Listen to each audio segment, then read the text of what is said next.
قرآن کی ہر آیت ہمارے آقا صلی اللہ علیہ وسلم کا معجزہ ہے. ایک آیت قرآن کی ہزاروں آیتیں ہیں تو سمجھیے کہ آقا کے ہزاروں معجزات. جیسے علماء کہتے ہیں صحابہ کرام رضوان اللہ تعالی علیہم اجمعین حضرت پر اولین ایمان لانے والے، اول ایمان لانے والی جماعت، آج سے 1400-1500 برس پہلے ہم ان کے کتنے بعد میں آ رہے ہیں. حضرات صحابہ کرام رضوان اللہ تعالی علیہم اجمعین جو ہمارے آقا صلی اللہ علیہ وسلم کے اول تربیت یافتہ، ٹریننگ یافتہ، ایمان اور اعمال ایمان کی ہمارے آقا نے جن کو ٹریننگ دی ہے، ان کے بارے میں لکھا ہے کہ جس وقت آقا کی مجلس میں آ کر بیٹھتے تھے تو معلوم ہوتا تھا کہ دنیا دل کی بدل گئی ہے، دل کی دنیا بدل گئی ایک مجلس میں بیٹھ کر. ایک صحابی ہے حضرت سمامہ ابن اسال الحنفی رضی اللہ تعالی عنہ، ابتدا میں ایمان نہیں لائے، کفر کی حالت میں تھے. ہمارے آقا صلی اللہ علیہ وسلم نے ان کے علاقے میں چھوٹا سا علاقہ بستی آبادی، وہ اس کے سردار، قبیلے کے سردار، جماعت بھیجی، جاؤ دین کی دعوت دو، قبول کرے سبحان اللہ وہ ہمارے بھائی ہیں، اور اگر وہ دین کی دعوت قبول نہ کریں تو پکڑ کر لے آؤ. ایمان لانا تو ہر انسان کا فریضہ ہے. تشریف لے گئے صحابہ کی ایک مختصر سی جماعت، اور ان کا ایسا رعب اور ہیبت پڑی ان پر کہ وہ مقابلے پر نہیں آئے، گرفتاری پیش کر دی. اسلام بھی قبول نہیں کیا کیونکہ اسلام کی تعلیمات سے اور ہمارے آقا کی مجلسوں سے فیض نہیں ملا تھا. دور دراز کے علاقے میں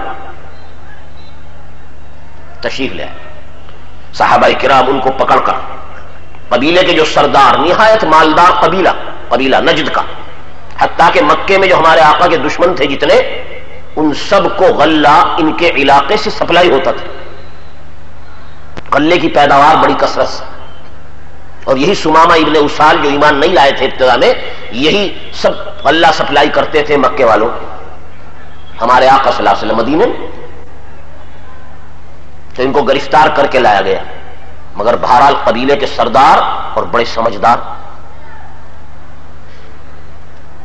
مدینے میں آئے، مسجد نبوی میں پہنچے اور ایک ستون سے باندھ دیا گیا، رسیوں سے. جیسے مجرم قیدی، جو قیدی آتے ہیں باہر سے انہیں گرفتار کیا جاتا، جیل میں ڈال دیا جاتا، کہیں بند کر دیا جاتا ہے کمرے میں، نہیں، انہیں لا کر مسجد کے ستون سے.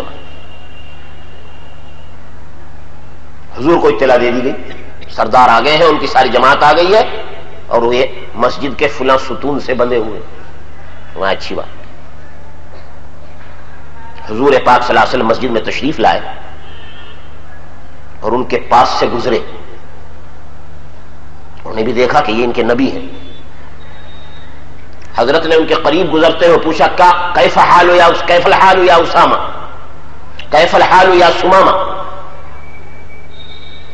اے سمامہ کیا حال ہے، کیسے مزاج ہے، کیسی طبیعت ہے؟ مزاج پرسی کی. دشمن تھے، گرفتار تھے، مگر نبی پاک صلی اللہ علیہ وسلم کے اخلاق جو دلوں کو چیر دیتے اور کاٹ دیتے اور ایسا اثر کرتے تھے جی جیسے کوئی تیر اثر کرتا. کیسے مزاج ہے؟ وہ بھی بہت سمجھدار تھے.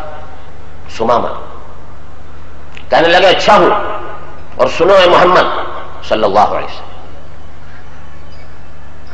ان تقتل زادمی وَإِن تُنْعِمْ تُنْعِمْ عَلَى شَاكِرٍ. یہ جواب حال پوچھا کیسا حال؟ ان تقتل زادمی وَإِن تُنْعِمْ تُنْعِمْ عَلَى شَاكِرٍ. میرا حال پوچھتے ہو؟ میں تو گرفتار ہو کر آپ کی پکڑ میں آ گیا ہوں.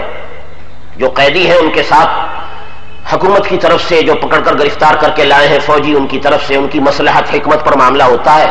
کسی کو گرفتار کر دیتے ہیں، کسی کو قتل کر دیتے ہیں، کسی کو چھوڑ بھی دیتے ہیں، جیسا مصلحت جیسی حکمت ہوتی. تو بہرحال میں تو گرفتار ہو کر آ گیا ہوں.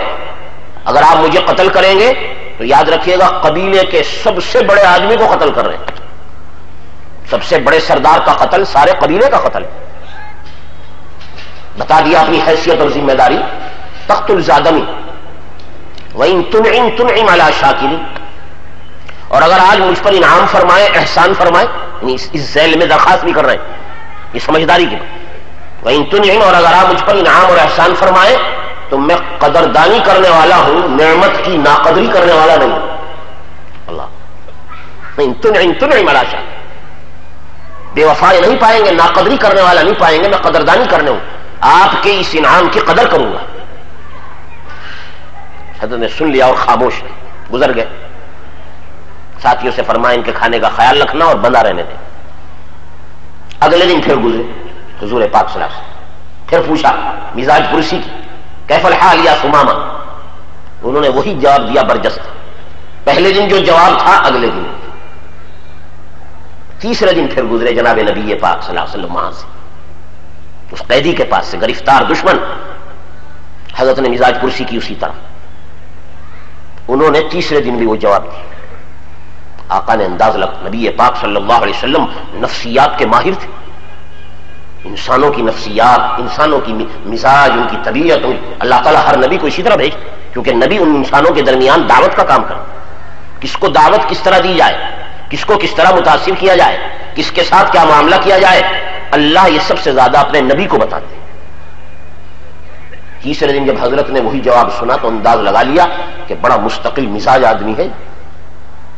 مستقل مزاجی ہونا یہ بہت بڑے کمال کی صفت ہے۔ حضرت وہاں سے گزرے، صحابہ سے ارشاد فرمایا اطلقوا ثمامہ، کھول دو، تو فرمایا تم آزاد، جو چاہے کرو۔ اصل تو تھا یہ جرم کہ ان کو قتل کیا جاتا ہے گرفتار، مگر آقا نے ان پر یہ احسان فرمایا، بھائی نے چھوڑ دو، ان کی مرضی، جو چاہے کریں۔ کوئی کلمے کی دعوت بھی نہیں دی، نہیں، اس وقت یہ ارشاد فرمایا اطلقوا ثمامہ۔ صحابہ نے فوراً رسی کھول دی، بس رسی کا کھلنا تھا اور آقا کا یہ احسان ان پر ہونا تھا۔ مسجد سے نکلے اور سامنے باغ میں پہنچے، جا کر غسل کیا، اور غسل کرنے کے بعد مسجد میں آئے اور آ کر کہا یا محمد صلی اللہ علیہ وسلم گواہ رہیے گا، اشہد ان لا الہ الا اللہ واشہد ان محمد رسول، میں گواہی دیتا ہوں اللہ کے علاوہ کوئی عبادت کے قابل نہیں اور آپ یقیناً اللہ کے رسول۔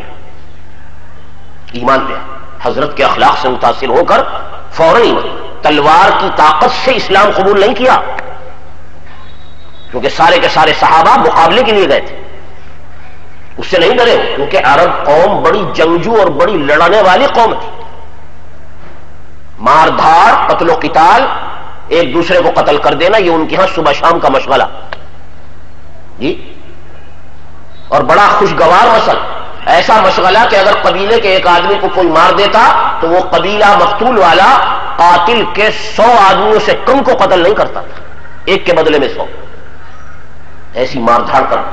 تو یہ لوگ قتل و قتال، مار دھاڑ سے ڈرنے والے نہیں تھے، مگر ہمارے آقا صلی اللہ علیہ وسلم کے اخلاق سے متاثر ہوئے۔ اس لیے کہا جاتا ہے اسلام طاقت سے اور تلوار سے نہیں، ہمارے آقا صلی اللہ علیہ وسلم کی اخلاقی تعلیمات سے پھیلا، آج پھیل رہا ہے۔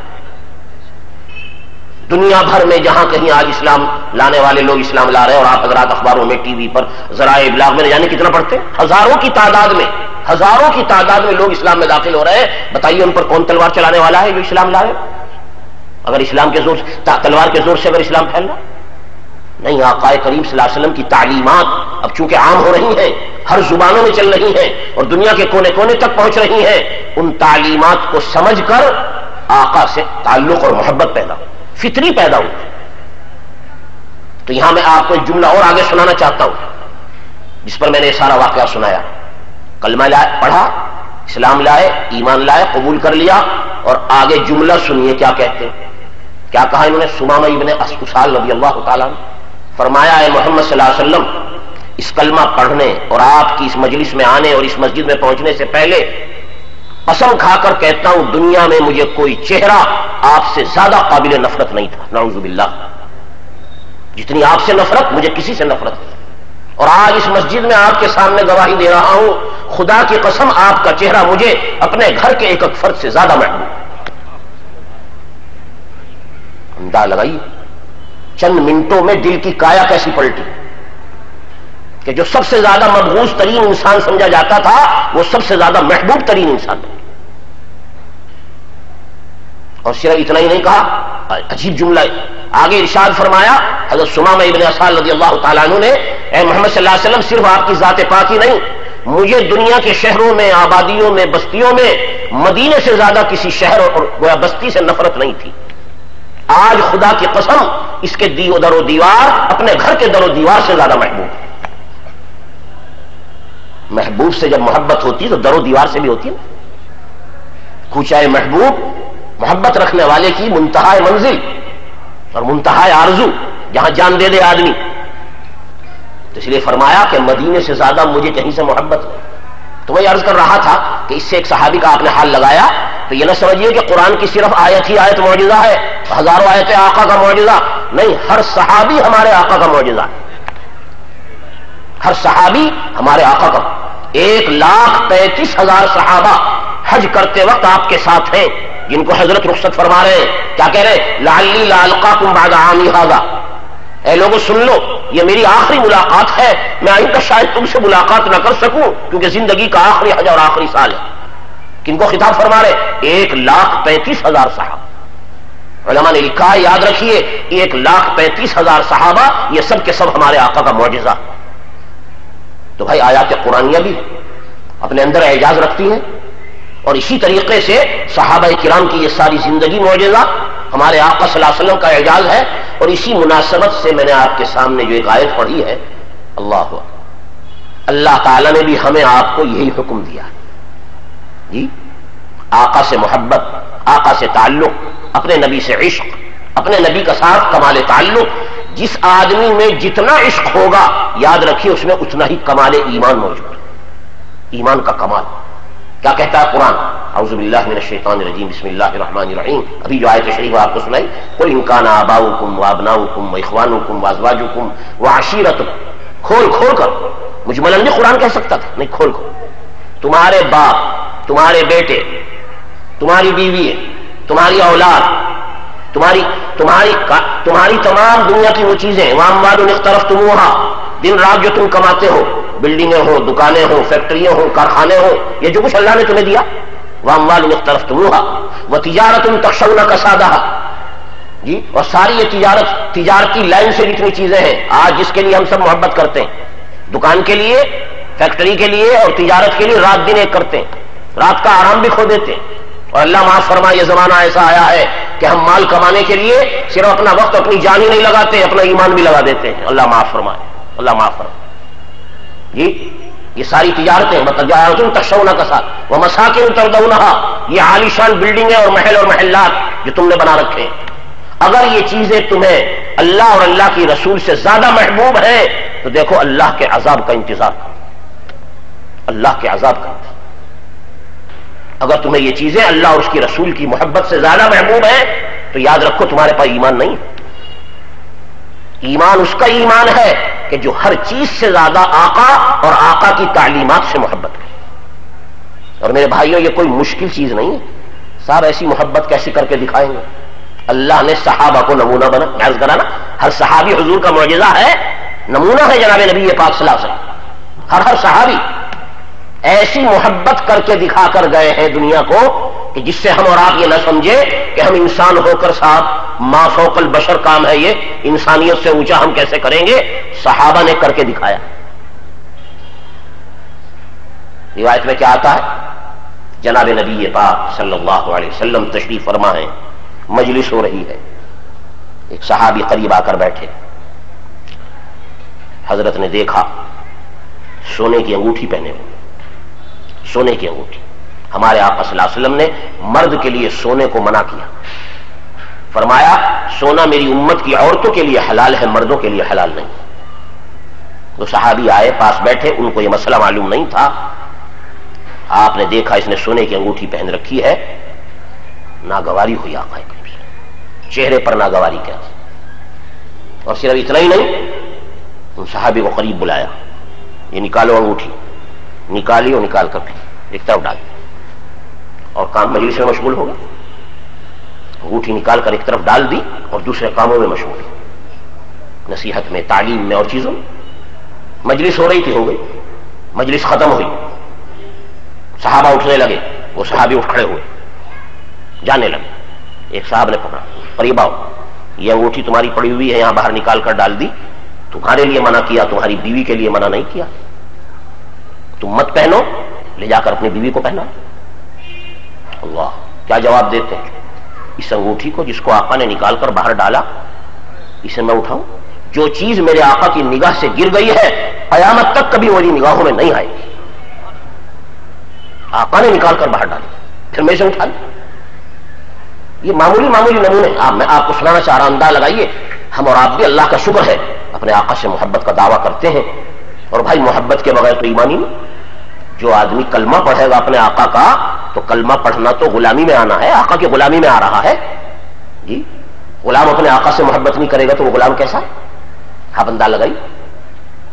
ہمارے آقا صلی اللہ علیہ وسلم کے ساتھ حضرات صحابہ میں ہر صحابی کا یہی طرز عمل, ہر صحابی کا.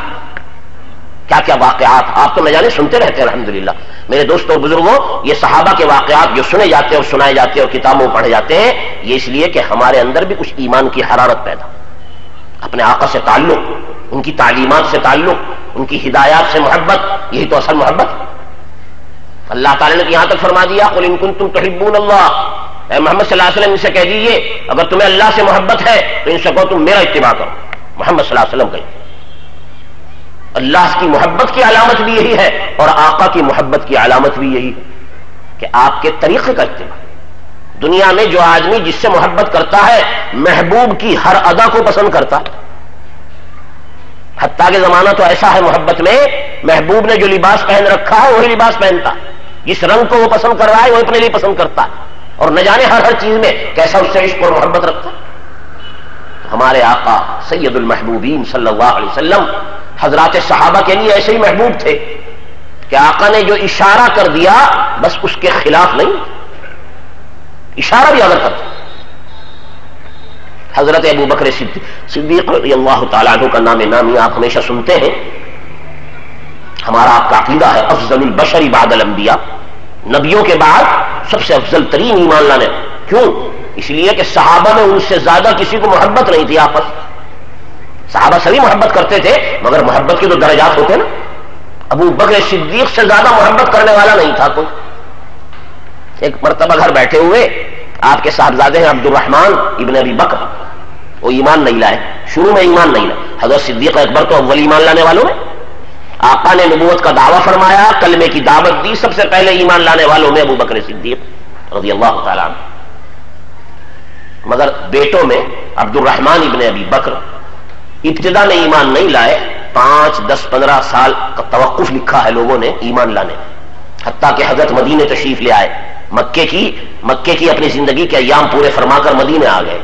تو مدینے میں بھی آنے کے بعد ابتدا میں عبد الرحمن ایمان نہیں لائے, یہاں تک کہ غزوہ احد پیش آیا. غزوہ احد 3 سال ہجرت کے, اس کے بعد ایمان لائے. غزوہ احد کے کیا کہتے ہیں, گھر میں بیٹھے ہوئے تھے, ایک دن کچھ واقعات شروع ہو گئے, قصے اور باتیں شروع کر دی ابا جان سے. اسی قصے اور باتیں کرنے میں کہنے لگے عبد الرحمن اپنے والد ابو بکر سے کہ ابا جان احد کی لڑائی میں جو ابھی نمٹی ہے اس میں ایک موقع ایسا آیا کہ آپ میرے نشانے پر تھے, کیونکہ اس وقت صفیں لگتی تھی. صفیں لڑائی جو ہوتی تھی میدان جنگ میں وہ مقابلے کے طور پر ادھر سے ایک آدمی نکلتا, ادھر سے ایک نکلتا, مقابلہ ہوتا جو جس کو زیر کر دے. کوئی توپوں کی لڑائی, کوئی بموں کی لڑائی تو اس زمانے میں ہوتی نہیں تھی, تیر اور تلوار سے. تو اب بجانا ایک موقع پر آپ صف میں ایسی جگہ پر کھڑے ہوئے تھے کہ اگر میں تیر چلاتا تو سیدھا آپ کے لگتا. باپ ہونے کا خیال کیا, میں نے تیر نہیں چلا. یہ سن کر ایک دم جلال آ گیا, ارشاد فرمایا بیٹے صف میں تم میرے سامنے نہیں تھے, اگر میرے سامنے آ جاتا تو میں تمہارے فوراً گولی مار دیتا, کیونکہ تم محمد صلی اللہ علیہ وسلم کے مقابلے میں آئے تھے. تم محمد صلی اللہ علیہ وسلم کے مقابلے میں آئے, اور جب مقابلے پر آئے تو میں تمہیں چھوڑتا نہیں, فوراً تمہارے گولی مار. انداز لگائیے, نہ اولاد, نہ بیوی بچے, نہ مال و تجارت, نہ دنیا کی دیگر چیزیں, آقا کی محبت کے ساتھ ہر چیز ہے. اسی لیے ان کے ایمان کو, صحابہ کے ایمان کو اللہ تعالیٰ نے ہمارے آپ کے لیے ہمارے ایمان کا معیار بنایا. جی بھائی اپنا ایمان پرکھنا ہے کسوٹی پر, معیار پر, کیسا ہمارا ایمان ہے کیسا نہیں. اپنے ایمان کو صحابہ کے ایمان پر پرکھ کر دیکھ لو. اپنی زندگی کے واقعات کو دیکھو کہ صحابہ کے واقعات کے اعتبار سے اور ان کے اعمال اور معمولات کے اعتبار سے تم میں ان میں کیا فرق ہے؟ تمہارا ایمان سب کا سب اگر صحابہ جیسا ہو جائے سب کامیاب. فَإِنْ آمَنُوا بِمِثْلِ مَا آمَنْتُمْ فَقَدِ اهْتَدَوْا فَإِنْ آمَنُوا بِمِثْلِ مَا آمَنْتُمْ بِهِ فَقَدِ اهْتَدَوْا. اگر یہ سارے لوگ ایسا ایمان لے آئے جیسے صحابہ کرام ایمان لائے ہیں, سارے ہدایت یافتہ ہو جائیں. میرے بھائیوں, میرے دوستوں, بزرگوں, آج دنیا کی محبت اتنی غالب ہے اللہ کہ آقا کی محبت اس میں چھپ گئی. موجود ہے دلوں میں آقا کی محبت, اور محبت کی چنگاری ہر ایمان لانے والے کے دل میں ہے, مگر جیسے کسی چنگاری پر راکھ ڈال دی جائے تپش کم ہو جاتی راکھ ڈالنے سے. یہ مادی چیزوں کی راکھ ہمارے دلوں پر اس طرح دنیا کے ساتھ تعلق, دنیا کے ساتھ محبت اور دنیا کے کاموں میں ہمارا صبح شام مشغول رہنا, اس نے ایسی راکھ ڈالی ہے کہ آقا کی محبت چھپ گئی ہر چیز میں, شکل و صورت میں, وضاقتہ میں, لباس میں, تمام چیزوں میں. ہمارے آقا صلی اللہ علیہ وسلم نے زندگی کا کوئی طریقہ نہیں چھوڑا جو بیان نہ کیا, کیونکہ آپ بڑا آسان دین لے کر آئے. شریعت سب سے آسان, ما جعل علیکم فی الدین من حرج. دیکھو اللہ نے تمہارے دین میں تنگی نہیں رکھی. یہ تو آج دشمنوں نے ہوائیں اڑائی ہیں. 1400 برس 15ویں صدی آ رہی نہیں, اس نئے روشنی کے زمانے میں حضرت محمد صلی اللہ علیہ وسلم کا دین کیسے چلے گا؟ نعوذ باللہ. ہمارے نبی کی نبوت تو قیامت تک چلے گی. کیوں بھائی؟ یا نعوذ باللہ خدا نہ خواستہ کوئی اور نبی آئے گا؟ قیامت تک کے لیے آپ نبی ہیں, آپ کا دین قیامت تک کے لیے, کیونکہ دین وضع کرنے والے ہم اور آپ یا آقا نہیں ہیں. دین کو تو اللہ نے وضع کیا, اللہ کا بنایا ہوا دین, اس کا اتارا ہوا دین. اور وہ خدا جو سارے انسانوں کے ہر مزاج اور انسانوں کے آنے والے ہر زمانے سے واقف. اللہ کا علم تو قیامت تک کے محیط. آج کیا ہو رہا ہے, کل کیا ہوگا, قیامت تک کیا ہوگا, اللہ تعالیٰ کو سارا علم چونکہ ہے, اس لیے اس دین میں قیامت تک آنے والے تقاضوں کا خیال رکھا گیا. قیامت تک آنے والے تقاضے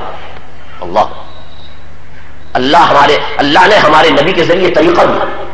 تو بھائی یہ طریقہ تو سب سے زیادہ محبوب طریقہ. اسی لیے قرآن کہہ رہا ہے اگر تمہیں کائنات کی دوسری چیزوں سے زیادہ محبت ہے اپنے نبی اور اپنے اللہ کے اتارے ہوئی تعلیمات سے, دیکھو آسمان کے عذاب کا انتظار کرو. آج جو دنیا میں عذاب آ رہے ہیں, مصیبتیں, بلائیں اور پریشانیاں, آپ انداز لگائیے ہر جگہ قوم مسلم پر آفت ہے. اور شاید اس زمانے میں مسلمان ہونے سے بڑا کوئی جرم نہیں ہے. ہر اعتبار سے پوری دنیا میں, اسلامی ملکوں میں جہاں چاہے چلے جائیے, چاہے مادی اعتبار سے ہم کیسے ہی طاقتور ہوں, مادی اعتبار سے ہمارے پاس کتنی ہی چیزیں موجود ہوں, اور واقعہ بھی یہی ہے کہ 1400 سال میں مسلمان مادی ترقی کبھی اتنی نہیں کر سکے جتنی اب ہے. کیوں بھائی؟ کتنے ملک ہیں دنیا میں, آپ اندازہ لگائیے مسلمانوں کے. اسلامی ملک, اسلامی اسٹیٹ دنیا میں 2 4 5 10 15 نہیں, 55 بلکہ 60 کے قریب اسلامی ملک دنیا میں آج روئے زمین پر موجود ہے. 1400 برس میں کبھی اتنے ملک دنیا میں وجود میں آئے؟ آپ حضرات تاریخ پڑھے ہوئے, تعلیم یافتہ لوگ ہیں آپ سے. اور آج کل ایک جگہ بیٹھ کر دنیا کے کسی کونے کی جو چاہے خبر سن لیجیے, سب معلوم. 60 سربراہان مملکت, 60 اسلامی سربراہ آج دنیا میں سربراہی کر رہے ہیں. انہیں کہا جاتا ہے اپنے اپنے اسلامی ملکوں کے سربراہ. زمین سونا اگل رہی ہے, پیٹرول, کالا سونا اور سرخ سونا. کیوں بھائی؟ 1400 سال میں کبھی ایسا معاملہ تھا؟ سعودی عرب کا حال پوچھ لیجیے. 50 60 سال پہلے یہ حال تھا کہ حاجی لوگ جب جاتے, جتنے بھی تعداد میں تھوڑے بہت پہنچتے تھے, ان کے پاس جو حج کے بعد سامان بچ جاتا سعودی عرب کے باشندوں کے لیے چھوڑ کر آیا کرتے تھے. کچھ کھا لیں گے اور فاقے میں کمی آ جائے. فاقے میں 50 60 سال پہلے کی بات, سعودی مملکت کے وجود میں آنے سے پہلے کی بات جی. کھانے تک کو میسر نہیں, یہ حال تھا. اور آج کیا حال ہے آپ انداز لگا لیجیے. سعودی عرب ہو, دوسرے اسلامی ملک ہو, یہ بڑے بڑے شیطان اور جو صنادید کفر و شرک بیٹھے ہوئے ہیں, ان کی نگاہ کہیں پر ہے؟ اسی دولت پر تو ہے جو زمینوں سے نکل رہی ہے جی. اتنی دولت مسلمان حکومتوں میں اور مسلمانوں کے پاس کسی 1400 برس کے کسی زمانے میں نہیں جتنی آج. ان کے بینک بیلنس معلوم کیجئے اسلامی ملکوں کے. ایک اسلامی ملک کے بینک بیلنس مغربی ملکوں میں, یورپ کے ملکوں میں ایک ایک ملک کے بینک بیلنس کے بارے میں لکھا جاتا ہے، ہم دستاویزوں میں پڑھتے ہیں کہ ایک اسلامی ملک کا بینک بیلنس دوسرے ملکوں میں اتنا ہے کہ اگر وہ سارا بینک سے اپنا سرمایہ نکال لے اسلامی ملک تو مغرب کا وہ ملک اس دیوالیہ بن جائے، ان کے پاس کھانے تک کو نہیں، آپ کے پیسوں سے کھا رہے ہیں۔ تو اسلامی سربراہان اور حکومتوں کرنے والوں کی کمی نہیں، روپیہ پیسہ اور دولت کی کمی نہیں، یہ سب مادی طاقتیں کہلاتی ہیں، ظاہری طاقتیں۔ خود تعداد دیکھ لیجئے نا، مسلمانوں کی تعداد کسی زمانے میں اتنی نہیں جتنی آج۔ میں نے بھی عرض کیا نا، ہمارے آقا صلی اللہ علیہ وسلم جب دنیا سے رخصت ہو رہے ہیں، کلمہ پڑھنے والے اور آپ کے پاس آنے والے اور حج میں آپ کے ساتھ شریک ہونے والے کتنی تعداد لکھی؟ 1,35,000، 1,35,000۔ اور آج بھائی مسلمانوں کی تعداد کتنی؟ 1 ارب، بلکہ یقین جانیے 1.5 ارب، 150 کروڑ مسلمان دنیا میں موجود۔ کیوں بھائی کسی زمانے میں اتنے تھے؟ حالانکہ تعداد بھی بہت بڑی مادی طاقت کہلاتی ہے۔ آج سروں کو گنا جاتا ہے نا، اور آج ووٹ کی اور سر کی اتنی قیمت ہے کہ لوگ سمجھتے ہیں میری حکومت جب بھی چلے گی یہ سارے مجھے ووٹ دیں گے۔ ایسی بڑی طاقت ہے، اتنی بڑی تعداد۔ تو آج مسلمانوں کی جو تعداد ہے کبھی اتنی نہیں، 1400 برس میں نہ کبھی اتنی تعداد ہوئی، نہ اتنے حکومتوں کے وجود ہوئے، نہ اتنے سربراہان مملکت، نہ ان کی اتنی فوجیں، نہ ان کا مال و دولت، کسی زمانے میں اتنا نہیں جتنا آج ہے۔ اور یاد رکھیے آج اس زمانے میں جتنا مسلمان پٹ رہا ہے 1400 برس میں کبھی نہیں پٹا ہے، کبھی نہیں پٹا جتنی آج پٹائی ہو رہی۔ یہ مصیبتیں، یہ بلائیں، یہ عذاب، میں نے عرض کیا نا کیا کہہ رہا ہے قرآن؟ دیکھو اگر اللہ اور اللہ کے رسول کی لائے ہوئے طریقے سے اور ان کی ذات پاک سے تمہاری محبت میں کمی آئی اور تم نے اپنی ان تمام مادی چیزوں میں اپنا وقت لگا دیا، یاد رکھو اللہ کے عذاب کا انتظار کرو۔ تمہارا ایمان، تمہارا مذہب یہ عشق اور محبت والا مذہب ہے۔ آقا سے عشق، آقا سے محبت، ان کے طریقے سے محبت۔ اگر یہ قرآن اور سنت آقا کے لائے ہوئے علم کے ساتھ اگر تم اسی طرح محبت کرنے لگو جیسے اول زمانے میں صحابہ نے کی ہے، تو قرآن کیا کہتا ہے؟ ان اللہ تعالی یرفع بہذا الکتاب اقواما ویضع بہ آخرین۔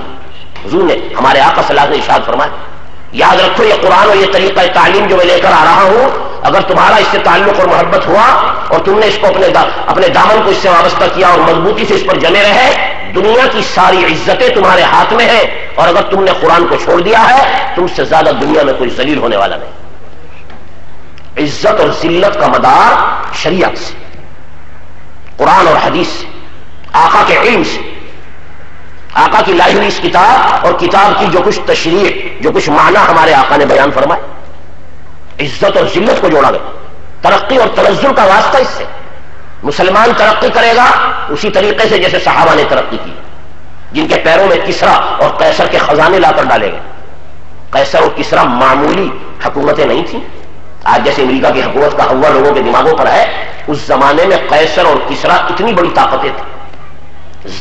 ذرا ذرا سی جنگ اگر کہیں ہونے لگتی تو کئی کئی لاکھ فوجیں محاذ پر اور جنگ کے سیکٹر پر یہ حکومتیں جمع کر دیتی، کئی کئی لاکھ فوجیں، ایسے طاقتور تھے۔ لیکن یہی طاقتیں اور یہی حکومتیں اور ان کا سارا مال و دولت، کیا روایت میں آتا ہے حضرات صحابہ کرام، ہمارے آقا صلی اللہ علیہ وسلم کے جو عاشقین، محبین اور آپ پر ایمان لانے والے اور ایمان کا کمال رکھنے والے، سارا کا سارا قیصر و کسرا کا خزانہ حضرت عمر فاروق کے سامنے لا کر ڈالا گیا۔ اللہ نے دکھایا آنکھوں سے، عزت ملے گی تو نبی کے طریقوں پر چلنے سے، اور نعوذ باللہ ذلت میں اگر مبتلا ہو گے اللہ ہمیں آپ کی حفاظت فرمائے، اگر ذلتوں میں پڑو گے اپنے نبی کو طریقوں کو چھوڑنے سے۔ اور میرے بھائیوں، ہمارے صحابہ کرام کا یہی حال، اور محبت وہ زبان سے ہم آپ کہتے ہیں، اور الحمدللہ میں نے جیسے عرض کیا چنگاری موجود ہے، لیکن شریعت نے اس کا معیار بتا دیا۔ دیکھو آقا سے محبت کا معیار کیا ہے؟ آقا سے محبت کا معیار ہے اتباع، نبی کی باتوں پر عمل۔ جو جتنا عمل کرے گا سمجھو اسے آقا سے اتنی محبت۔ عمل کو معیار بنایا گیا، آج عمل سے ہم محروم ہیں۔ زبان سے کلمہ پڑھتے ہیں، اپنے آقا صلی اللہ علیہ وسلم سے محبت کا اقرار کرتے ہیں، لیکن صحابہ میں اور ہماری محبت میں فرق دیکھیے۔ ان کی محبت کا یہ عالم تھا کہ ادھر بٹن دبایا اور ادھر وہ چلے۔ آج کل تو آٹومیٹک مشینیں ہیں نا، ادھر بٹن دبائیے ادھر مشین چلنے لگتی، یا کچھ دیر لگاتی کہ آپ نے بٹن دبایا تو ابھی وہ مشورہ کر رہی ہے میں چلوں یا نہ چلوں۔ چمن ادھر دبایا ادھر چلا. صحابہ کی زندگی دیکھ لیجئے، محبت اور عشق کا کیا عالم. ادھر آقا نے حکم دیا اور ادھر عمل شروع ہو. 1 منٹ 1 سیکنڈ کی دیر نہیں لگتی. حضرت تشریف فرما ہے مسجد میں، خطبے کے لیے بیٹھے، جمعے کا خطبہ یا ویسی وعظ اور تقریر جیسے کرتے رہتے، اور معمول ہے خطبے کے قریب جب بیٹھتا ہے آدمی وعظ و نصیحت کے لیے تو اعلان کر دے بھائی بیٹھ جاؤ، تشریف رکھیں، سب حضرات بیٹھ جائیں.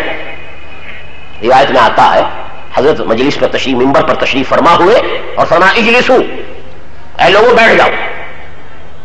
واقعہ لکھا ہے کہ حضرت عبداللہ ابن مسعود رضی اللہ تعالی عنہ، مشہور صحابی، بڑے اونچے صحابی، صحابہ میں سب سے بڑے فقیہ، سب سے بڑے مفتی. حدیث میں لکھا ہے کہ وہ آ رہے تھے دروازے سے، ابھی جوتے اتارنے نہیں پائے.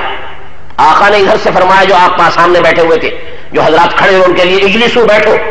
انہوں نے یہ جملہ وہاں سنا دروازے پر، وہ وہی جوتوں میں بیٹھ گئے، اندر نہیں آئے. آقا کا حکم زبان سے نکلے اور عمل میں دے. میں یہ سوچوں کہ بھئی جوتے پڑے ہوئے بیٹھنے کی جگہ نہیں، آگے بڑھوں، اتنا آگے بڑھوں گا تو اتنے تو حکم ہوئے دیر لگ جائے گی. ادھر حکم ملا اور ادھر وہیں بیٹھ گئے. حتیٰ کہ حضرت نبی پاک صلی اللہ علیہ وسلم نے دیکھ لیا عبداللہ ابن مسعود جیسا عالم اور وہاں بیٹھ گیا میرے اجلسو کہنے پر. حتیٰ کہ حضرت نے ان کو آواز دی، تعال یا ابن مسعود، اے عبداللہ ابن مسعود اندر آ جاؤ. حضرت کے کہنے پر اندر آئے ہیں، ورنہ وہ جوتے میں بیٹھے. بلکہ حضرات محدثین اور علماء نے اس حدیث کے ذیل میں اللہ اس سے بھی بڑا واقعہ لکھا ہے کہ عبداللہ ابن مسعود تو جوتوں میں دروازے پر تھے جب یہ حکم سنا. عبداللہ ابن رواحہ ایک اور صحابی ہے، وہ ابھی مسجد کے دروازے پر نہیں آئے، باہر تھے، دیوار سے باہر. ہلکی ہلکی چھوٹی چھوٹی دیواریں ہوتی تھی اس زمانے میں، پختہ اور پکی عمارتیں تو ہوتی نہیں تھی، چھت بھی پختہ اور پکی نہیں، دھوپ بھی چھن چھن کر آتی تھی، بارش بھی پڑتی رہتی تھی، کچی مسجد. جی انہوں نے وہ جملہ مسجد سے باہر سنا، روایت میں آتا وہ باہر ہی بیٹھ گئے، اندر نہیں آئے کہ میرے آقا اجلسو کہہ رہے ہیں اور بیٹھنے میں دیر لگ جائے. میرے بھائیوں انداز لگائیے حضرات صحابہ کی محبت اور ان کے اتباع کا کیا حال تھا. اسی وجہ سے، اس اتباع کی وجہ سے اللہ نے دنیا میں کامیابی عطا فرمائی. جہاں نکلے چمکے اور چمک کر دوسروں کو چمکایا. آج ہمارے پاس اس ملک میں اور نہ جانے دنیا کے کن کن ممالک میں جو ایمان و اسلام کی دولت اور باغ و بہار ہر زمانے میں جو آئی ہے، یہ صحابہ کرام کی محنتوں سے تو آئی ہے. وہی تو اس تعلیم کو لے کر آگے نکلے ہیں. آپ انداز لگائیے ان کی برکتیں ہیں یہ کہ انہوں نے آقا سے جو کچھ سنا، بس اپنی جان، اپنا مال، اپنا وقت، اپنی زندگی، ہر چیز اس دین کو آگے پہنچانے میں لگا، اس دین کو آگے بڑھانے. اور عمل کے اعتبار سے ایسا کہ سننے کے بعد ذرا دیر میں لگے. آپ نے سنا حدیث شریف میں آتا ہے کہ ابتداء اسلام میں جب شروع میں اسلام آیا تو شراب حلال تھی، ممانعت نہیں آئی. شروع میں احکامات آہستہ آہستہ دی. میں نے عرض کیا نا ہمارا دین سب سے زیادہ آسان ہے اور ہمارے آقا نے اس کو پھیلانے میں ان آسانیوں کا خیال رکھا. حضرت عائشہ صدیقہ رضی اللہ تعالیٰ عنہ فرماتی ہے مکے میں ہمارے آقا جب تک رہے، اللہ تعالیٰ نے جو ان پر آیات اور قرآن نازل فرمایا اور احکامات اور دین، زیادہ تر جنت اور جہنم کے حالات بیان فرمائے. جنت اور جہنم، جنت کی نعمتیں کیسی کیسی نعمتیں ہوں گی، کیسی کیسی باغ و بہار ہوگی، وہاں کیسی زیبائشیں اور آرائشیں ہوں گی. ہمارے آقا قرآن کی یہی آیات اور ان کی یہی تشریح کرتے تھے. احکامات شروع میں نازل نہیں ہوئے. کیوں؟ تاکہ جنت کی نعمتوں کو اور جنت کی آیات کو سنا کر دل میں شوق پیدا کیا جائے، ایمان والے کے دل میں شوق، اور جہنم کے حال سنا کر خوف پیدا کیا جائے. جب شوق اور خوف پیدا ہوگا عمل خود آسان ہو جائے گا. جی آج یہ شوق اور خوف ہی تو نکلا ہوا ہے. حدیث میں آتا الایمان بین الرجاء والخوف. دیکھو بھائی ایمان اور اس کا کمال اور اس کی ترقیات اللہ سے امید باندھنے میں اور اللہ سے ڈرنے میں وابستہ ہے. آج نہ اللہ کا ڈر ہے، نہ اللہ سے امید ہے. جو ثواب جنت کی باتیں سنتے ہیں، جنت کی نعمتوں کا تذکرہ کرتے ہیں، کیونکہ آنکھوں کے سامنے نہیں، مادی ساری چیزیں سامنے ہیں. جو چیز سامنے ہوتی ہے اس کا دل میں یقین بیٹھتا چلا جاتا ہے، غیب پر یقین نہیں ہوتا. تو ہمارے آقا صلی اللہ علیہ وسلم نے مکے میں رہ کر ایمان لانے والوں کا یہ مزاج بنایا. چنانچہ سب سے بڑا فریضہ نماز اسلام کا سب سے بڑا فریضہ، مگر یہ بھی مکے میں ابتدا میں نہیں، ہجرت سے 1.5 سال پہلے. 13 سال مکے میں رہے، 11 سال تک نماز کا بھی حکم نہیں. روزہ، زکات، حج اور باقی احکامات سب بعد میں آئے مدینے میں آنے کے بعد. جی نماز مکے میں آخر میں فرض فرمائی گئی اور سارے احکامات بعد میں. پہلے شوق اور خوف پیدا کیا گیا، تو اس لیے احکامات میں بہت سی چیزیں جو منع ہیں ابتدا میں منع نہیں تھی. حضرت عائشہ فرماتی ہے اگر شروع ہی میں کہہ دیا جاتا نماز پڑھو، روزہ رکھو، زکات دو، اور اسی وقت ابتدائی میں آپ اعلان فرما دیتے زنا مت کرو، چوری مت کرو، شراب مت پیو، یہ ساری چیزیں. عرب کے لوگ اتنے عادی تھے کہ شوق اور خوف چونکہ پیدا نہیں ہوا عمل بھی مشکل ہو جاتا. اللہ نے یہ آسانی رکھی. پہلے ان کا ایمان بنایا، آخرت پر ایمان، جنت اور جہنم پر ایمان. آج ہم اور آپ میرے دوستوں نے جانے کیسی کیسی چیزیں پڑھتے ہیں مگر جنت کی نعمتوں کا اور جہنم کے ہولناک مناظر کا تذکرہ بھی نہیں سنتے کہ دل میں کوئی خوف پیدا ہو، اللہ کا خوف پیدا ہو. ہمارے آقا صلی اللہ علیہ وسلم صحابہ کو یہ چیزیں سکھاتے ہیں. جب آپ مدینے میں آ گئے اب زکات بھی فرض ہوئی، مدینے میں روزہ بھی فرض ہوا، مدینے میں حج بھی فرض ہوا، اور مدینے میں باقی احکامات جتنے ممانعت کے قبیلے سے وہ سب نازل ہوئے. زنا مت کرو، چوری مت کرو. اسی ذیل میں شراب کے بارے میں بھی آتا کہ ابتدا میں حلال تھی، مدینے میں آنے کے بعد ابتدا میں فرض نہیں ہوئی، کافی دنوں کے بعد آیت نازل ہوئی. اعوذ باللہ من الشیطان الرجیم، بسم اللہ الرحمن الرحیم. انما الخمر والمیسر والازلام والانصاب رجس من عمل الشیطان فاجتنبوہ. دیکھو بھائی، شراب، جوا اور اسی طریقے سے دوسری جو غلط حرکتیں تھیں ان کے درمیان، یہ اللہ کے نزدیک بالکل ناپاک ہیں، آئندہ اس سے بچو. قرآن کہہ رہا ہے آئندہ اس فاجتنبوہ، تاکہ تم کامیاب ہو، لعلکم تفلحون. آیت نازل ہوئی، حضرت مدینے میں مسجد میں بیٹھے ہوئے، جیسے حکم نازل ہوا ایک صحابی سے فرمایا کہ جاؤ اعلان کر کے آؤ. مدینے میں اس وقت اعلان ہی کی شکل تھی. ایک صحابی بھی کوئی بڑے صحابی نہیں، ابو بکر یا عمر جیسے جن کو دیکھ کر دوسرا کوئی ڈر جائے، ایک عام صحابی، جنرل لوگوں میں جو وہ بیٹھے ہوئے، ایک صحابی، حدیث میں نام بھی نہیں آتا کون تھے. ایک صحابی کو حکم دیا جاؤ مدینے کی ہر ہر گلی میں یہ اعلان کرو کہ الا ان الخمر قد حرمت، الا ان الخمر قد حرمت، اے لوگوں شراب آج حرام کر دی ہے، بس یہ کہہ کر آؤ. وہ صحابی فرماتے میں اٹھا، مدینے کی گلیوں میں پہنچا، ہر گھر گھر پر میں نے آواز دی اور میں نے یہ کہا الا ان الخمر قد حرمت. دیکھو میرے آقا نے یہ پیغام اور پیام بھجوایا ہے آپ لوگوں کو کہ شراب حرام ہے، بس اتنا ہو. فرماتے ہیں وہ صحابی، میں اعلان کر کے مدینے کی گلیوں سے جب واپس لوٹا، مدینے میں مسجد نبوی میں آقا کے پاس گلیوں سے جب واپس آیا، میں نے مدینے کی گلیوں میں دیکھا کہ شراب اس طرح بہ رہی تھی جیسے برسات کے موسم میں پانی بہتا. ادھر اعلان ادھر عمل. حکم دے دیا گیا، فوراً گھڑے توڑ ڈالے. باہر نکل کر یہ بھی نہیں دیکھا کہ اعلان کرنے والا کون ہے، اور واقعی حضرت کی طرف سے کر رہا ہے کسی اور طرف سے. اتباع کا یہ حال تھا. میرے دوستوں انداز لگائیے آج ہمارا حال کیا ہو. آج تو یہ کہتے ہیں مولانا صاحب سود کو حلال کر دیجیے اور نہ کاروبار کیسے کریں، حرام کو بھی حلال کر دیجیے. دنیا کی مادی چیزیں اس طرح دلوں پر سوار، تو بھائی کامیابی کیسے ملے؟ ہمارا آپ کا تو ایمان ہے کہ کامیابی آقا کریم صلی اللہ علیہ وسلم کے طریقوں میں. جی ان سے محبت، اور محبت کا سب سے بڑا ثمرہ ہے اتباع. میرے دوستوں، میرے بزرگوں، ہمارے آقا صلی اللہ علیہ وسلم سے ہم اور آپ تو محبت کرتے ہی ہیں. ہمارے آقا تو محبوب رب العالمین، اللہ کے محبوب. کیا فرمایا اللہ تعالیٰ نے؟ ان اللہ وملائکتہ یصلون علی النبی یا ایھا الذین آمنوا صلوا علیہ وسلموا تسلیما. اے ایمان والو، اللہ اور اس کے فرشتے حضرت محمد صلی اللہ علیہ وسلم پر درود بھیجتے ہیں، تم بھی درود بھیجو محمد صلی اللہ علیہ وسلم. علماء مفسرین نے لکھا ہے کسی عبادت میں اللہ نے یہ طریقہ اختیار نہیں کیا جو درود میں اختیار کیا. جی کہیں آپ کو قرآن میں یہ نہیں ملے گا اللہ میاں نماز پڑھتے ہیں لوگ آپ بھی نماز پڑھو. جی اللہ میاں نماز پڑھتے ہیں بھائی. اللہ روزہ رکھتے ہیں، ایمان والو تم بھی روزہ رکھو. اللہ فلاں عبادت کرتے ہیں تم بھی کرو. نہیں، اللہ عبادت کرنے والوں نہیں، اللہ تو معبود ہے. کسی عبادت کے بارے میں یہ حکم نہیں، مگر آقا کے لیے جب درود والی عبادت کا تذکرہ آیا تو دیکھیے قرآن کیا کہتا ہے. اللہ یہ عبادت کرتے تم بھی اس عبادت میں شریک. اللہ درود بھیجتے تم بھی درود بھیجو. اس سے زیادہ کوئی انتہا ہو سکتی؟ اسی لیے فرمایا گیا کہ اللہ کی ساری محبت، اللہ کی ساری رضا، اس کی ساری خوشنودی ہے اللہ نے ہمارے آقا صلی اللہ علیہ وسلم کے اتباع میں رکھی. آج ہم بھی مصیبتوں میں، بلاؤں میں، پریشانیوں میں مبتلا ہیں.